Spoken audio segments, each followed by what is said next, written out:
Forgive Me Father is a Lovecraftian arcade shooter released by the Barrel development team in April of 2022. Byte released this game on Steam for the price of $20, and we need to figure out if that's a fair price. So grab your Necronomicon and join me as we assess the value of this title and answer the question, what is Forgive Me Father worth?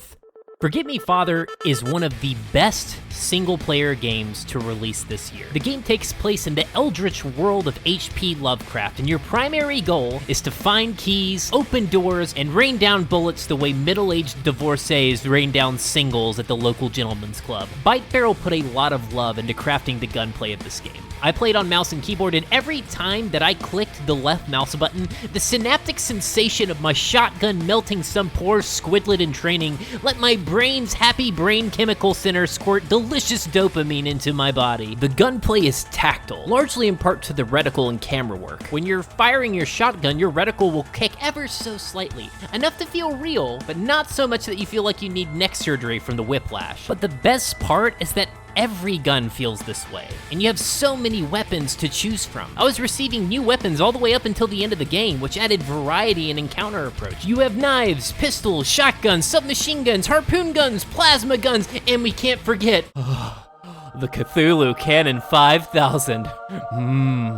Delicious cannon. While the gunplay is central to your core experience, there are actually different gameplay mechanics based on the character you pick. At the start of the game, you get to choose from either the journalist or the priest. The journalist and the priest both have different sets of skills that you can activate to support your squid extermination crusade. What this does is add replay value to the game, because these two characters play incredibly different. The journalist wields the mighty power of cigarettes. But not just any cigarettes, these are time-stop cigarettes. Meanwhile, the priest has the power of Jesus and heals himself and takes the old ones to the vacation Bible school from hell. But wait, there's more. Both your weapons and your character abilities can be upgraded through the talent tree. As you slaughter enemies and progress through the levels, you accrue experience points which can be talented into different nodes. Some of these talents make your shotgun pellets bounce, or add heat-seeking death slugs that explode to your guns, or make this knife look really gross. Yeah, there are a ton of different options and choices to make. I personally upgraded my shotgun as quickly as possible so that I could let my one brain cell do what it was born to do.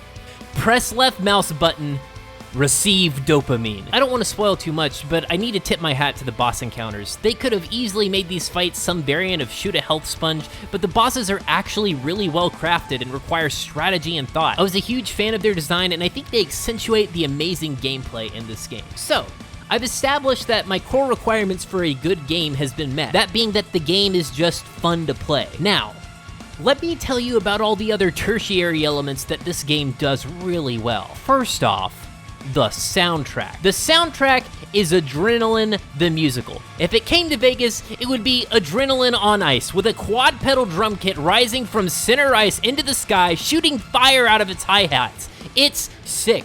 It's really reminiscent to the Doom soundtrack, which is also sick, so yeah.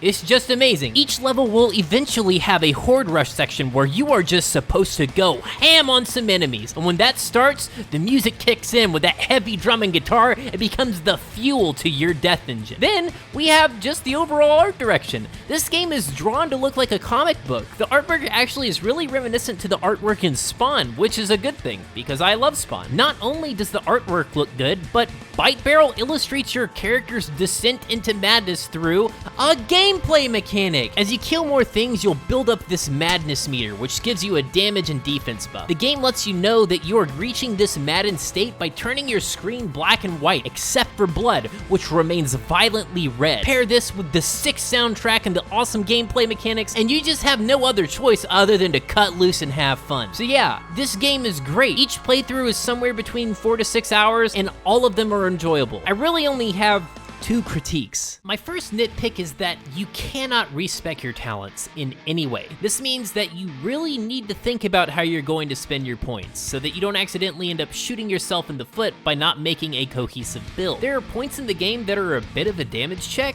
and having too many branching paths could hurt you, but that's a really small complaint. My other issue is that sometimes I would get to a save point and choose the quick save option, and when I would die and select to revive at the last checkpoint, it would kick me to the beginning of the level. I would definitely say that this seems to be a bug of some sorts, and it's super annoying. Normally, bugs would really set me over the edge and cause me to dock dollars from the price, but this game has so many good attributes that I think any of the dollars that would have been lost by the presence of a bug are regained in spades by everything else that this game does wonderfully. So yeah, those are my complaints, and none of those complaints come close to denting the value that this game brings. I mean, this game is basically the Doomslayer gets a liberal arts degree and runs into Cthulhu. Poor Cthulhu.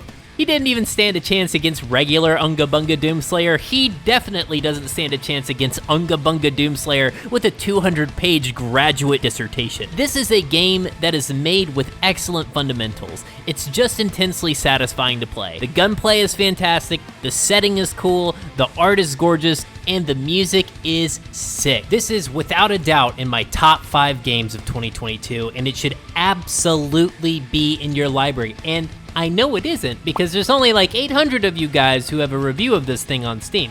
So yeah, stop what you're doing, go buy this thing now. It's worth all $20.